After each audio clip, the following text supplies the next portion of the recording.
Kau yang terindah di dalam hidup ini, tiada Allah Tuhan yang seperti Engkau, besar perkasa penuh kemuliaan.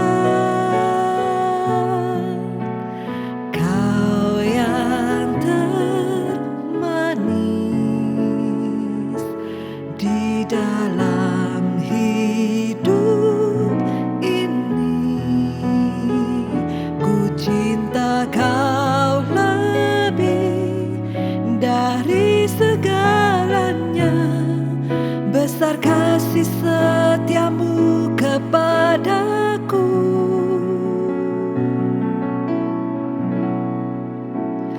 Ku sembah Kau, ya Allahku, ku tinggikan nama-Mu selalu, tiada lutut tak bertelut,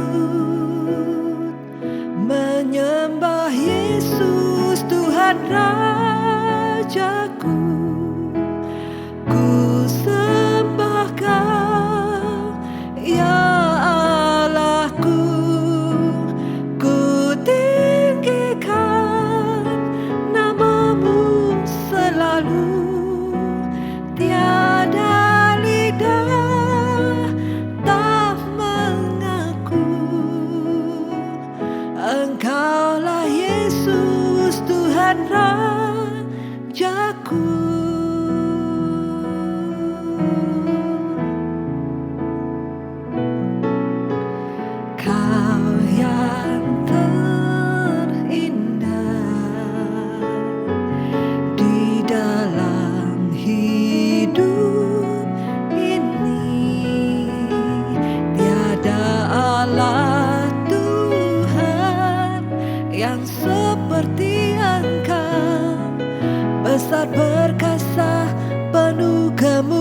aku.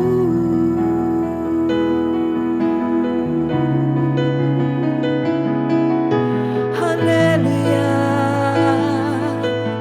Oh, haleluya.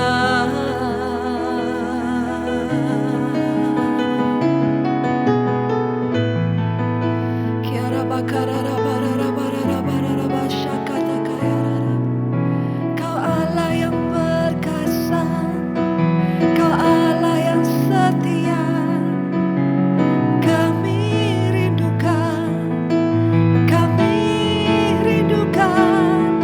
Setiap hati menyembah-Mu Tuhan, setiap lidah mengaku bahwa Kau Tuhan, bahwa Kau Raja atas hidup kami Tuhan, atas hidup kami Tuhan.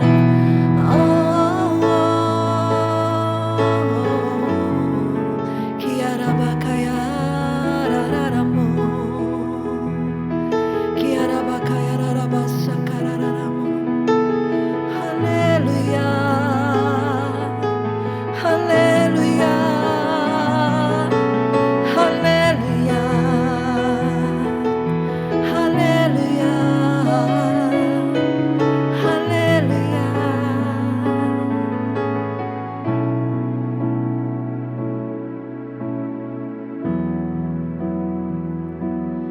Haleluya, haleluya. Saya mau cinta Yesus. Haleluya, haleluya. Saya mau cinta Yesus. Haleluya, haleluya. Saya mau cinta Yesus. Haleluya, haleluya. Saya mau cinta Yesus. Saya mau cinta Yesus.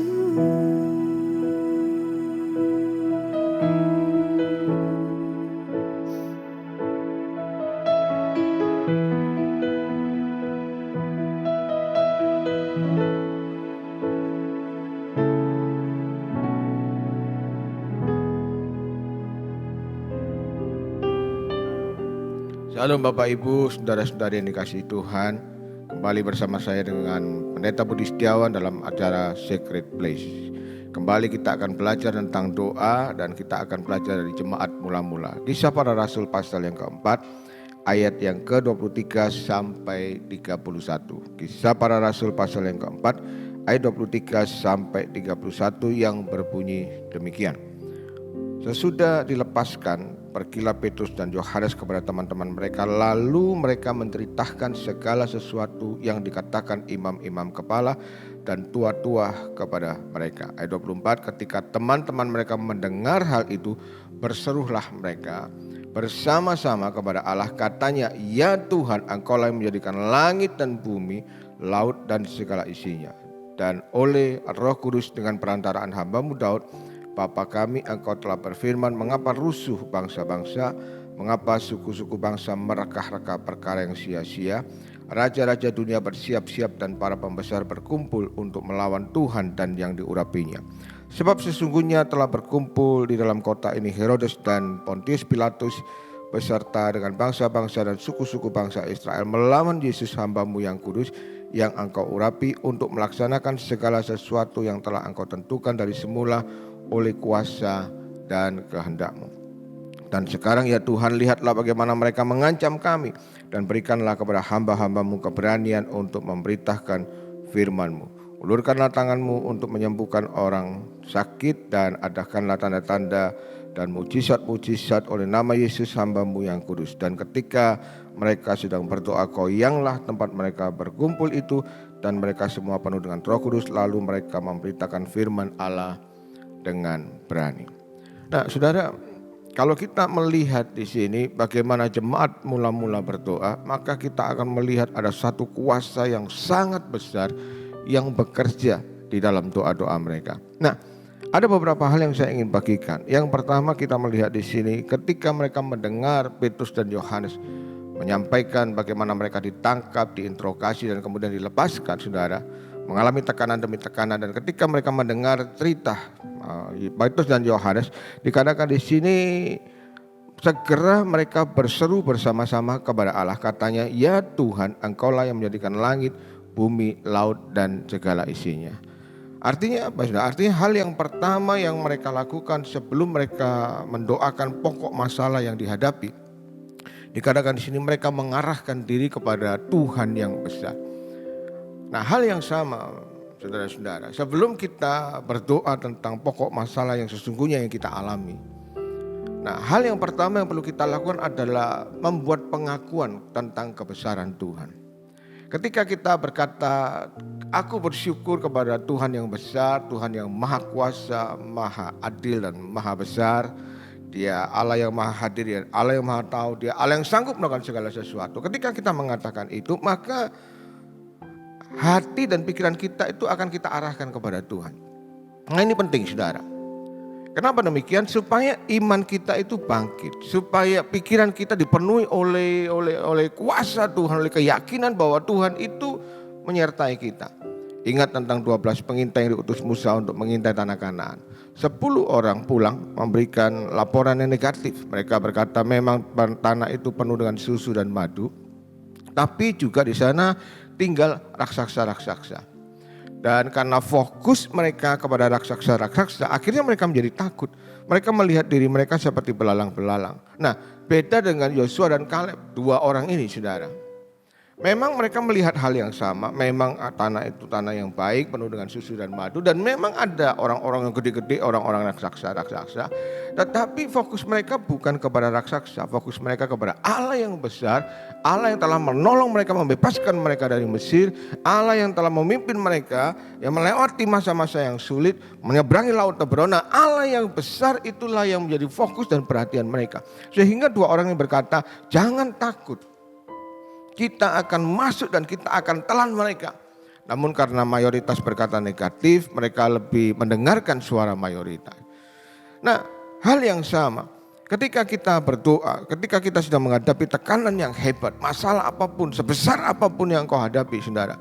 Ketika kita sebelum mendoakan masalah itu, kita terlebih dahulu membuat satu pengakuan tentang Tuhan yang besar, Tuhan yang sanggup melakukan segala sesuatu, Tuhan yang maha besar, bagi Dia tidak ada yang mustahil. Ketika kita membuat pengakuan seperti itu, maka dengan sendirinya masalah yang besar itu menjadi kecil, saudara.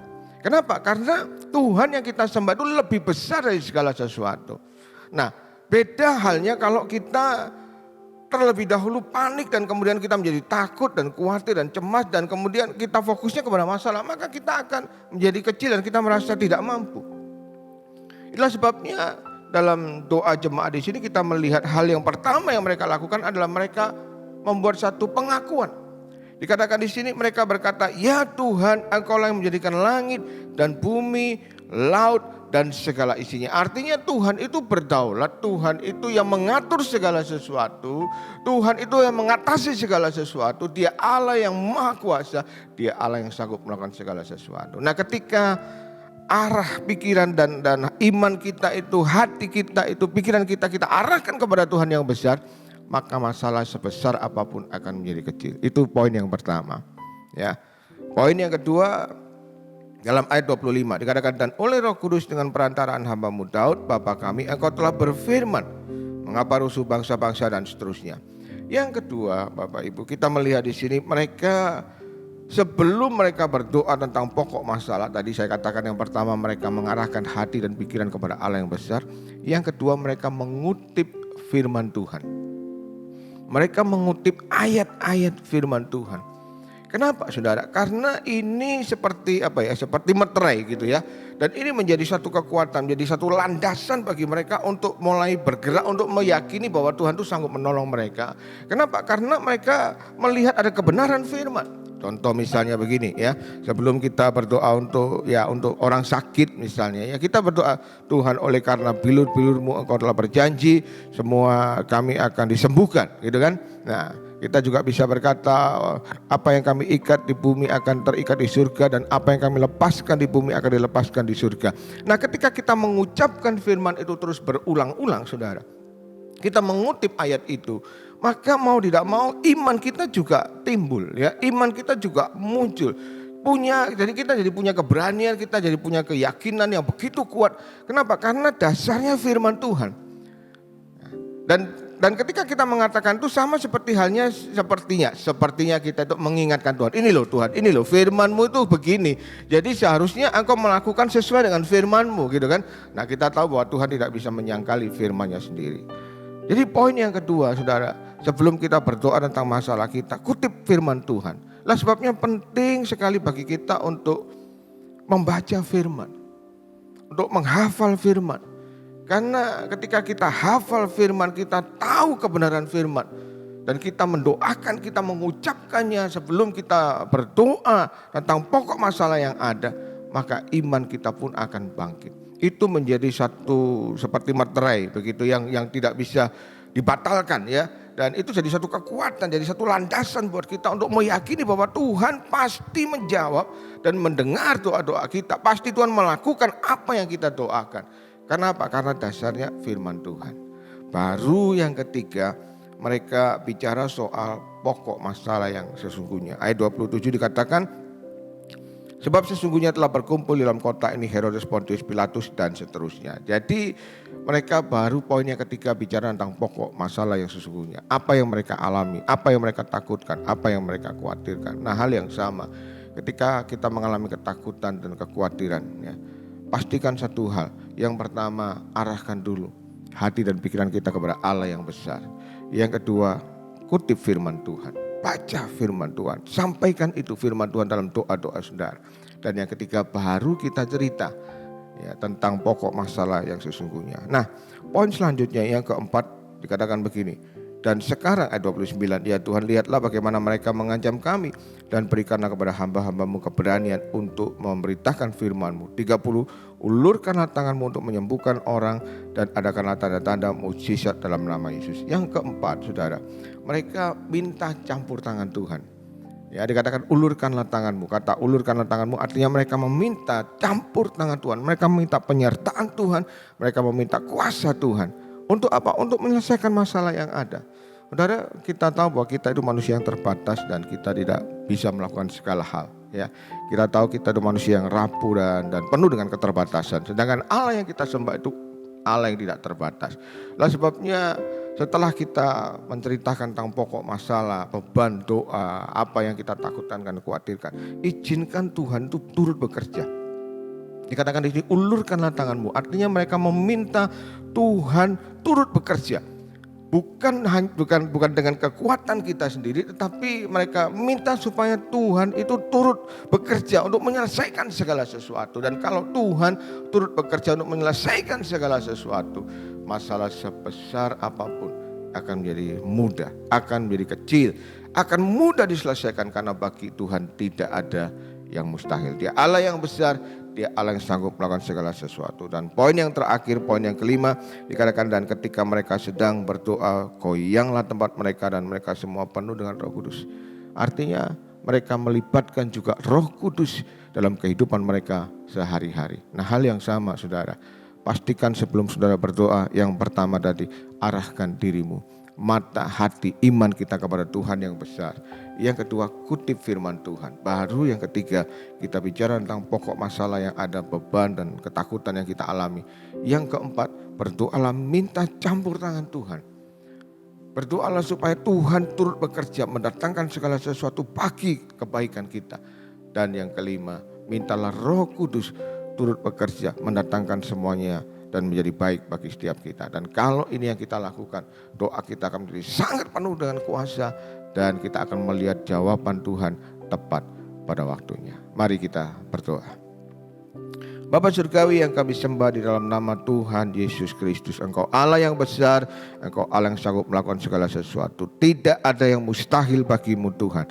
Tuhan, Engkau berfirman ketika kami percaya sungguh-sungguh, kami meyakini Tuhan apa yang kami minta, maka Engkau akan memberikannya kepada kami. Itulah sebabnya kami berdoa sehati sepakat bersama dengan semua jemaat, semua saudara kami, teman-teman kami, handai tolan yang mendengarkan acara ini, yang ikut berdoa.